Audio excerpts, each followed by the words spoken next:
Olá, meu querido aluno, olá, minha querida aluna, tudo bem com vocês? Tudo jóia? Estamos aí na reta final do nosso curso, na reta final do nosso módulo de registros públicos aqui, de notas e registros, e já estamos nos aproximando da nossa prova. Então, meus queridos, uma dica para vocês agora em relação à prova objetiva. Este não é o momento de você querer ler doutrina, de você querer aprofundar os seus estudos em nada. O momento agora é o que? Terminar de assistir às aulas para que você possa verificar os principais conceitos relacionados à atividade e à leitura dos artigos, leitura do Código de Normas, leitura aqui da Lei 6015, leitura da Lei 8935, leitura da Lei 9492, leitura de todas as normas que nós passamos para vocês aqui no curso, tranquilo? Então, a nossa aula de hoje, nossa terceira aula de registro de imóveis, nós falaremos sobre a escrituração, ou seja, a forma com que nós fazemos a escrituração no registro de imóveis. Então, leitura obrigatória dos artigos 172 ao artigo 181 da Lei 6015 e também, vou deixar aqui na tela para vocês, dos artigos 536 ao 627. Nossa, professor, são 91 artigos. Isso mesmo, meus queridos. Agora é o momento de você se dedicar à leitura desses artigos, à anotação, para que você consiga se recordar da aula, porque aqui na aula nós falaremos com a nossa experiência do que realmente cai no concurso para vocês. Tranquilo? Aquilo que é diferente, aquilo que a banca examinadora costuma pedir no concurso, nós vamos falar para vocês aqui, mas a leitura que você deve fazer desses artigos com atenção, ela é primordial, tranquilo? Leitura do artigo 167, lembra do artigo 167, que eu falei para vocês que ele é muito importante, até o artigo 288 da Lei 6015. Essa parte final da Lei 6015, ela é fundamental para a sua aprovação, tranquilo? Se você conseguir fazer a leitura de toda a Lei 6015 por diversas vezes até o dia da prova, é excelente. Então, nada de doutrina, nada de querer aprofundar em livro agora o seu conhecimento. Nós precisamos de sermos aprovados na primeira fase. E primeira fase é o quê? Terminar de assistir às aulas aqui do curso e leitura dos artigos, leitura das normas, Código Civil, Código Penal, Código de Processo Penal, certo? Assistir às aulas, leitura dos artigos. Vamos lá então. Professor, o que o senhor tem para nos falar sobre as escriturações, sobre a escrituração no registro de imóveis? Então vamos lá. O artigo 172, que eu vou deixar aqui na tela para vocês, diz o seguinte: no registro de imóveis serão feitos, nos termos dessa lei, o registro e a averbação, e agora atenção, hein, dos títulos ou atos, ou atos constitutivos, declaratórios, translativos e extintivos de direitos reais sobre imóveis reconhecidos em lei, intervivos ou causa-mortes. Este causa-mortes é uma das grandes novidades da Lei 6015, porque a lei anterior a 73 não havia essa previsão, quer para a sua constituição, transferência e extinção, quer para a sua validade em relação a terceiros, quer para a sua disponibilidade. O que eu queria chamar a atenção para vocês desse artigo? Meus queridos, o que se registra é o título. O objeto do registro é o título. Mas o artigo diz o seguinte, diz lá o artigo, o título ou o ato submetido ao oficial. Professor, e o que eu faço? Então, na sua prova objetiva, se cair lá o teor desse artigo, você marque como correto, porque o artigo diz títulos ou atos. Mas se te perguntarem a opinião da doutrina, a doutrina afirma que o que é objeto de registro são apenas os títulos, ou seja, o título ele é o instrumento do negócio jurídico ou do ato jurídico imobiliário. Tranquilo? Título é o instrumento do ato ou negócio jurídico imobiliário, mas o teor do artigo, e é isso que importa para a nossa prova objetiva, títulos ou atos, salvo se o examinador te perguntar a opinião da doutrina. Tranquilo? Tudo bem? Uma outra peculiaridade desse artigo, meus queridos, é o seguinte: ele não faz distinção entre registro e averbação. E você já viu, nós já falamos para vocês lá no estudo do artigo 167.1 e o 167.2, as diferenças entre registro e averbação, que você deve ler aquele artigo lá todos os dias. Acorde de manhã cedo e lê o artigo 167, que eu já falei para vocês. Mas, professor, e o que eu faço então? Meus queridos, por que ele não faz essa distinção? Porque a lei também não faz, certo? Eu falei para vocês que as averbações, em regras, ela tem uma função específica de modificar um registro, que em regra ela não constitui não constitui um direito, mas nós temos averbações que constituem direitos. Vocês lembram lá quando nós estudamos o artigo 1672, quando nós verificamos lá, por exemplo, a averbação, deixa eu ver aqui para vocês qual que é o inciso, a averbação no caso de loteamentos anteriores a 1976. Lembram disso? Loteamento anterior a 1976, ou seja, anterior à vigência da Lei 6015, eles são averbados, mas é um ato de constituição de direito. Então, muita atenção. É regra, a averbação, ela apenas modifica um direito, mas há exceções, e essa é uma das exceções, em que a averbação também constitui um direito. Tranquilo? Tudo bem? Professor, e quais são os direitos reais sobre bens imóveis que não se constituem com o registro? Professor, mas eu já ouvi falar que no Brasil o direito real sobre imóvel ele só se constitui com o registro. Muito cuidado, muito cuidado. Esta é a regra, mas o concurso adora pedir a exceção. Qual é a exceção? Então, nós temos diversos casos em que o registro não é constitutivo, e nós já vimos aqui no artigo 172. Professor, me dê um exemplo então. A sucessão causa mortes, que nós já estudamos lá na nossa aula de Direito Civil. Você lembra lá que eu falei para vocês que no momento da morte, no momento do falecimento, e eu até não sei pronunciar ainda se é Sezine ou o princípio da Saizine, lembram disso? Né? O princípio da Saizine imediatamente transfere para os herdeiros. Professor, e para que fazer o registro então? O registro ali ele é meramente declaratório, para fins de publicidade, porque este bem imóvel, essa herança já foi transmitida com o falecimento. Tranquilo? Beleza? Simplesmente para cumprirmos o princípio da continuidade. Faleceu, passou para os herdeiros. Tranquilo? Para que depois esses herdeiros possam alienar esse bem imóvel, mas não é constitutivo. Não é constitutivo. Um outro exemplo, professor. Uso capião. Lembra que quando nós estudamos lá no Direito Civil, na nossa aula de Direito Civil, que eu falei, sentença de uso capião, ela é meramente declaratória da propriedade que já foi adquirida lá atrás.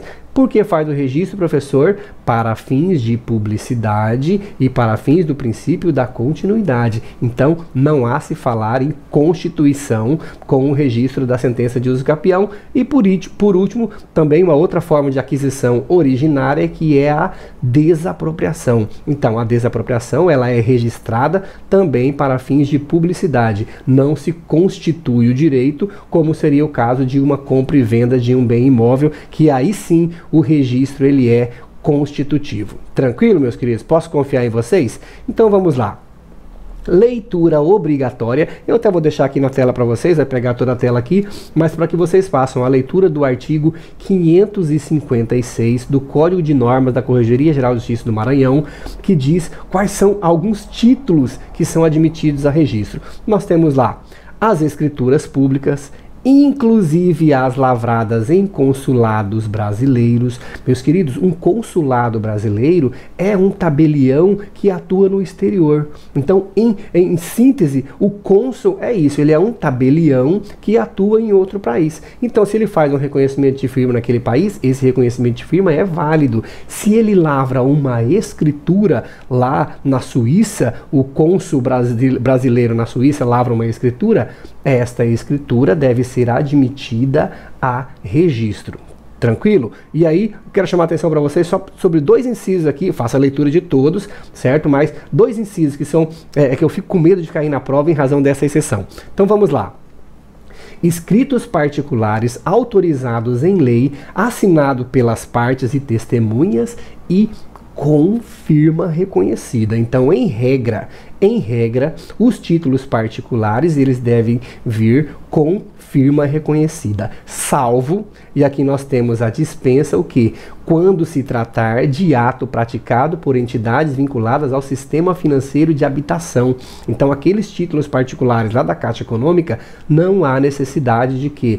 De firma reconhecida. Tranquilo? E uma outra exceção que é o último inciso, o inciso 7º, que diz lá: contratos ou termos administrativos assinados com a União, Estado, municípios, no âmbito de programas de regularização fundiária, dispensado o reconhecimento de firma, certo? IESES adora pedir exceção, então vai lá, ó, em regra, particular, né, o escrito particular com reconhecimento de firma. Exceção, SFH, Sistema Financeiro de Habitação, e o que? Os contratos e termos administrativos para fins de regularização fundiária, quando assinados lá pelo Estado, pela União ou pelos municípios. Tranquilo? Meus queridos, a partir de agora a aula fica muito tranquila, porque o artigo 173 traz lá a relação dos livros do registro de imóvel. Livro 1, protocolo. Livro 2, registro geral. Livro 3, registro auxiliar. Livro 4, indicador real. E livro 5, indicador pessoal. Certo? Professor, como o senhor faz para lembrar? Porque os 3 primeiros é fácil de lembrar. 1, protocolo. 2, registro geral. 3, registro auxiliar. Só que quando eu fazia concurso, eu confundia esses dois. Eu não sabia, eu não lembrava se o livro 4 era o indicador real ou se era o pessoal. Então, não se esqueça, eu adoro a banda RPM. Adoro a banda RPM. E aí eu sempre lembrava do RPM, que é o R primeiro e depois o P. Então, o número 4 é o R, indicador real. O número 5 é o P, RP, indicador pessoal, para que você não esqueça lá na sua prova, se cair lá e fizer essa confusão, e fazem essa confusão. Coloquem lá o livro 5, indicador real, você fala, não, RPM, R primeiro, R é o livro 4, o IP de pessoal é o livro de número 5. Uma outra confusão que fazem na prova é o seguinte, é o parágrafo único desse artigo, que diz o seguinte, ó: observado o disposto no parágrafo 2º, barará, barará, os livros número 2, 3, 4 e 5 poderão ser substituídos por ficha. O que diz aqui? O livro de protocolo não pode ser substituído por ficha. Não pode ser. E muitas vezes, eu já vi diversas vezes em prova, ele coloca lá o número 1 escondido aqui. Todos os livros de registro de imóvel podem ser substituídos por fichas. O livro 1, 2, 3, 4 e 5 podem ser substituídos por ficha? Errado. Errado. Certo? Porque somente o livro 2, 3, 4 e 5 podem ser substituídos por fichas. E muita atenção, o artigo 537, inciso 6 do Código de Normas estabelece o livro de cadastro de estrangeiros. Livro de cadastro de estrangeiros, que é um nome, esse nome nós temos em diversos estados, outros nomes, livro de estrangeiro, livro de imóvel de estrangeiro. Aqui o nome do livro é Livro de Cadastro de Estrangeiros. Tranquilo? Vou trazer para vocês aqui também o artigo 537, parágrafo 9º do Código de Normas, que diz o seguinte: em livro especial manter-se-á cadastro das aquisições de terras rurais por pessoas estrangeiras, sejam elas pessoas físicas ou jurídicas, e nele constarão aqui os 3 incisos do que deve constar neste livro, neste cadastro aqui, neste livro sobre aquisição de terras rurais. Tranquilo, meus queridos? Então nós temos o livro de cadastro de estrangeiro e aqui o artigo 537, parágrafo 9º, nos diz o que? Identidade das partes contratantes, se pessoa jurídica, os atos de constituição, memorial descritivo do imóvel, tranquilo, que nós não temos para os outros livros. Transcrição da autorização do órgão competente. Então aquelas transmissões de imóvel acima de 3 módulos rurais, a necessidade de transcrição. Professor, o que é transcrição? Transcrição é integral, tem que copiar integralmente a autorização do órgão. Não adianta fazer por extrato, aqui é a transcrição da autorização. Tranquilo? O artigo 538, para você ver como que eles gostam, né? O Código de Normas do Maranhão gosta tem essa preocupação com a aquisição de imóveis por estrangeiros. Então vamos lá. o artigo 538, em especial o parágrafo único, diz o seguinte, ó: os ofícios de registro de imóveis terão também cadastro especial com a escrituração em livro próprio, que é o livro que nós estamos falando aqui, de acordo com o modelo criado pela legislação que rege a matéria, para controle obrigatório das obrigações de terrenos rurais por pessoas físicas ou jurídicas estrangeiras. Professor, para que isso aqui? Você já está fazendo o registro lá no livro 2. Por que tem que fazer isso aqui? Aquele controle do limite que pode ser transferido de imóveis rurais para estrangeiros. Lembram? Lá naquela lei que fala sobre a aquisição de imóveis por estrangeiro, nós temos um limite e esse limite nós verificaremos ele aqui neste livro. Tranquilo, meus queridos? Tudo bem? Vamos lá. O artigo 174 diz o livro de protocolo, o que ele deve ter, que é para o apontamento de todos os títulos apresentados e apresentados diariamente, ressalvado o disposto no parágrafo único do artigo 12. Professor, o que diz esse parágrafo único do artigo 12? Meus queridos, esse parágrafo único do artigo 12 diz o seguinte, ó, que não dependem de apontamento no protocolo os títulos apresentados apenas para exame e para cálculo de respectivos emolumentos.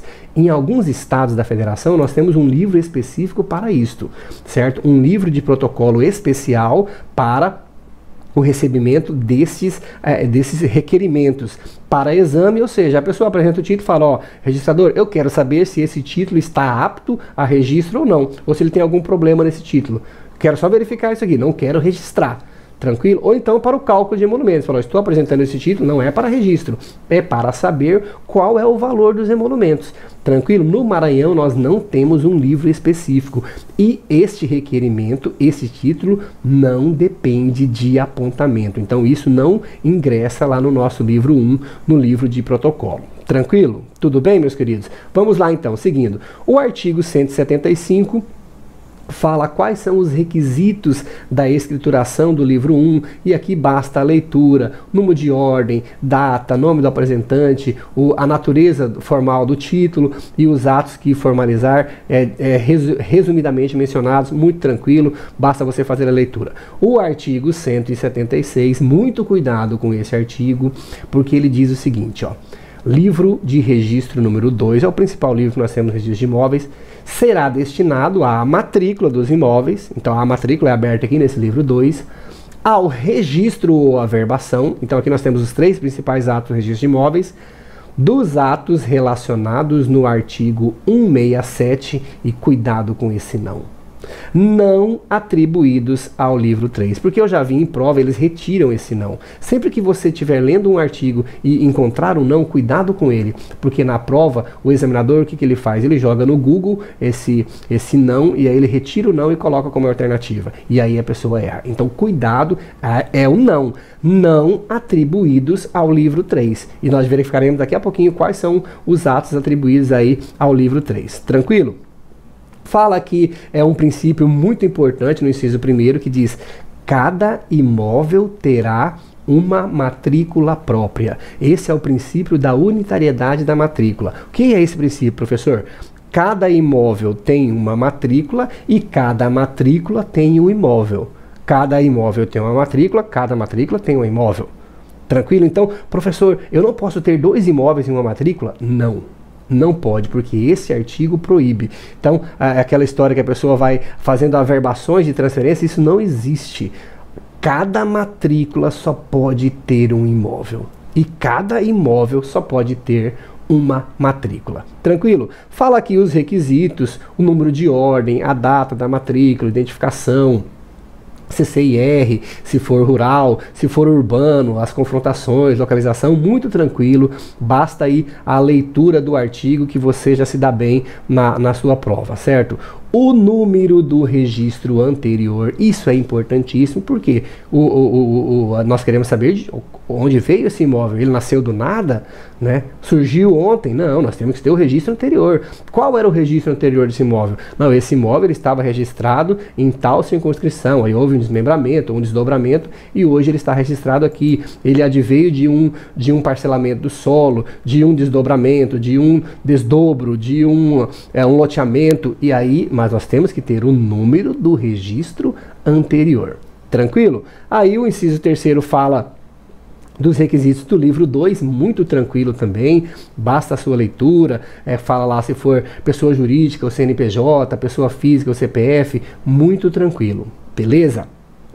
Diz também que há necessidade aqui do título da transmissão ou do ônus. Isso é elemento essencial do registro no livro 2. Deve dizer qual é o título da transmissão. Foi uma escritura de doação, foi um contrato do sistema financeiro de habitação, mas tem que constar qual foi o título e a forma desse título. Uma escritura pública, qual a sua procedência, lavrada no tabelionato tal, lavrado no tabelionato do terceiro ofício, do 36º ofício de notas do Rio de Janeiro, tranquilo? Ou lavrado pelo Sistema Financeiro de Habitação, pela Caixa Econômica Federal, e aí você tem essa aí, a procedência. Tranquilo? Valor do contrato e muito cuidado com esse item 5.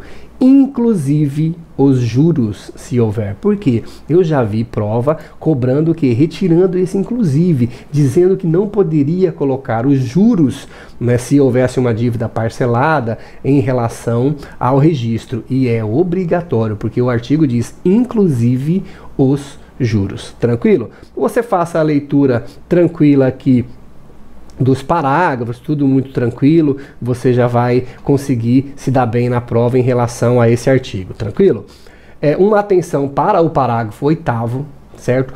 O parágrafo 8º, porque lembra que nós já estudamos lá nas principais alterações da Lei 6015, esse parágrafo 8º, ele foi incluído pela Lei 12.424 de 2011. Beleza?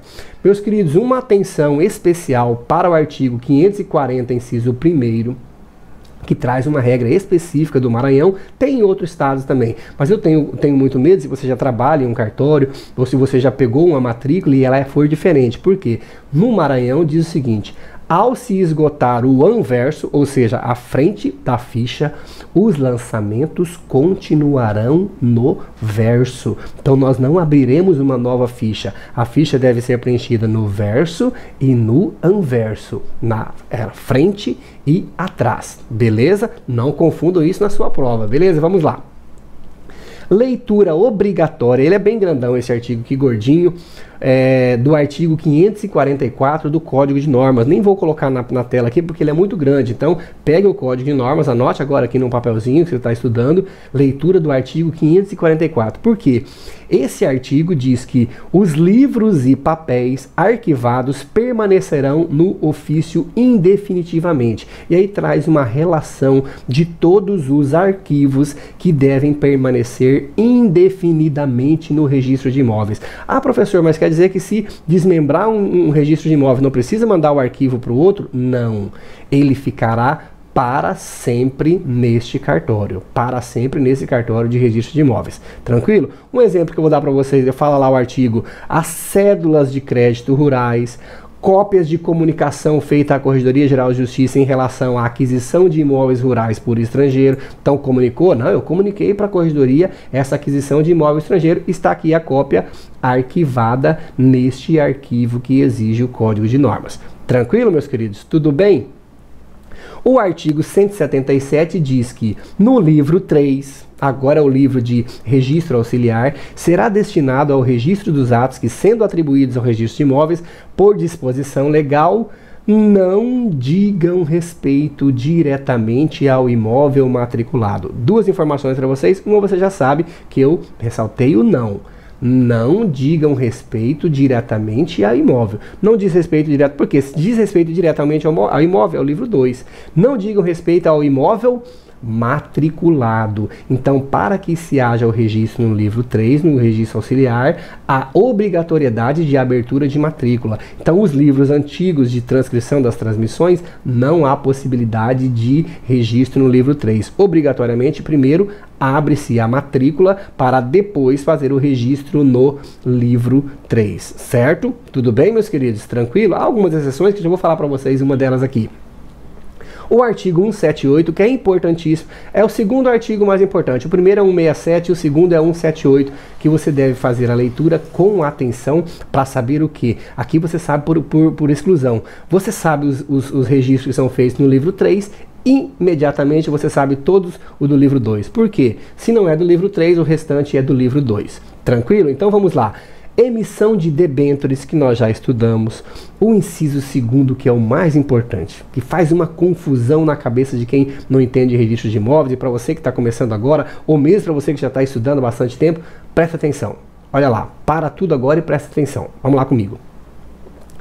Feito então o registro no livro 3, cédulas de crédito rural, de crédito industrial, sem prejuízo do registro da hipoteca cedular. Meus queridos, aqui a doutrina critica esse artigo em razão desse final. Por quê? Nós temos lá no artigo 167, inciso 2, e aí você já sabe o que é o inciso 2, que é as averbações. E lá nós temos as averbações das cédulas hipotecárias. Então, meus queridos, guardem para sempre, para todo sempre. Você faz o registro da cédula de crédito rural e você faz a averbação dessa cédula se ela for hipotecária. Então, se nós temos uma cédula rural hipotecária, ela será também averbada no livro 2. Registro no livro 3 da cédula de crédito rural ou da cédula de crédito industrial, certo? E depois a averbação, se ela for hipotecária, porque o artigo 167, 2, inciso 7, o item 7, diz que as cédulas hipotecárias serão averbadas. Tranquilo, meus queridos? O inciso 3º diz as convenções de condomínio. Lembra que nós já estudamos da convenção, que ela é registrada onde, professor? No livro 3, não é no livro 2. Convenção de condomínio no livro 3. Número 4, penhor de máquinas e aparelhos utilizados na indústria, instalados e em funcionamento. Lembra que nós estudamos com os respectivos pertences ou sem eles. Não vou voltar nesse tema que você já sabe. E em funcionamento, tranquilo? Convenções antinupciais, está aqui, professor, verdade. Se a pessoa não tem imóvel, faz o quê? Faz o registro no livro 3, é justamente por isso que nós temos a convenção antinupcial aqui no livro 3. Se a pessoa não tem imóvel naquela comarca, lembra que a convenção ela é registrada no primeiro domicílio do casal e depois ela é averbada nos locais onde a pessoa tem alguns imóveis. O contrato de penhor rural e os títulos que a requerimento do interessado forem registrados no seu inteiro teor, sem prejuízo do ato praticado no livro 2. Por que isso aqui, professor? Porque os títulos são registrados no livro 2 em resumo. Em resumo, não tem todo o título, certo? Não vou colocar toda uma escritura de inventário no registro. Não, é por resumo. Fulano de tal adquiriu um imóvel de fulano de tal por compra e venda, valor tal, e acabou. É em resumo. Agora, se a pessoa quer, por segurança, em requerimento do interessado, que haja o registro do inteiro teor, aí faz o registro no livro 3, sem prejuízo daquilo que foi registrado no livro 2. Tranquilo, meus queridos? Artigo 179, meus queridos, que fala do livro 4. Lembraram do livro 4? Primeiro o R, depois o P, RPM, né? Então, o livro 4 é o indicador real. O indicador real é o repositório de todos os imóveis. Todos os imóveis que constam no registro de imóveis estão aqui neste indicador real. Tranquilo? Hoje em dia esses indicadores, tanto o real como o pessoal, é feito de modo eletrônico, mas o artigo aqui nos diz da possibilidade do sistema de fichas do livro 4. Tranquilo? O artigo 180 fala do indicador pessoal. O indicador pessoal aqui ele fala que é dividido de forma alfabética e será o repositório de todas as pessoas que individual ou coletivamente, ativa ou passivamente, direto ou indiretamente, figurarem nos demais livros. Meus queridos, o nome de todas as pessoas, passou pelo registro de imóveis, comprou, vendeu, é credor, é devedor, é doador, é donatário, todos devem figurar neste indicador pessoal. Então, se a pessoa quer saber, eu quero saber de um registro de imóveis se o professor André Vilaverde já comprou um imóvel em São Luís. Ele pede uma certidão do indicador pessoal e lá consta, professor André Vilaverde já comprou um imóvel tal. Não comprou não, tá? Ainda não comprou um imóvel, mas eu tenho vontade de comprar um imóvel do seu registro de imóveis que você vai assumir lá em São Luís. Tranquilo? Então, vamos lá, meus queridos. O artigo 181, o último do nosso artigo, para a gente terminar a nossa aula, diz o seguinte, muito cuidado com esse artigo, que ele fala o seguinte, poderão ser abertos, quase ninguém estuda esse artigo, acho que não vai cair, e vai que ele cai na sua prova. Então, poderão ser abertos e escriturados concomitantemente até 10 livros de registro geral. E aqui a grande sacada do legislador é o seguinte, é o número do livro, né? Então, o número do livro será da seguinte forma, ó. A escrituração, o algarismo final da matrícula. Então, sendo a matrícula final de número 1, será feita no livro 2.1. Matrícula final de número 2, no livro 2.2. E depois nós teremos as letras, certo? Porque o livro de registros de imóveis, ele é diferente dos outros livros, é o diferentão. Ele é por letra. Então, nós temos o livro 2A. 2B, 2C, 2D, 2Y, 2E. E depois, professor, acabou o alfabeto. Aí nós temos o 2A, o 2A, B, A, C e assim sucessivamente. Você já aprendeu. Tranquilo, então? Mas e se nós dividirmos esse livro? Por quê? Em razão, na época nós utilizávamos em 1974 somente livros. Hoje nós temos as fichas, então é muito mais tranquilo, não há essa necessidade. Mas aqui, para as pessoas que utilizam o livro ainda, 2, 1A, 2, 2A, 2, 3A. Tranquilo? Então, se nós tivermos essa abertura concomitante de, no máximo, 10 livros de registro geral. E, por fim, lembrando a vocês que este desdobramento aqui do artigo 181, ele não depende de autorização de ordem administrativa do juiz corregedor. Por quê? Tanto o artigo 539, parágrafo 1º do Código de Normas, quanto o artigo 42 da Lei 8935 diz o seguinte, que os livros de folhas soltas ou outro sistema de registro que substituírem os livros encadernados pelo sistema convencional independem de autorização do juiz. Então não há necessidade de autorização do juiz para este desdobramento dos livros de registro geral, conforme o artigo 181. Beleza, meus queridos? Voltamos daqui a pouquinho, nossa próxima aula, uma aula muito legal para vocês, sobre o processo de registro. Processo de registro. Até daqui a pouquinho. Vamos lá.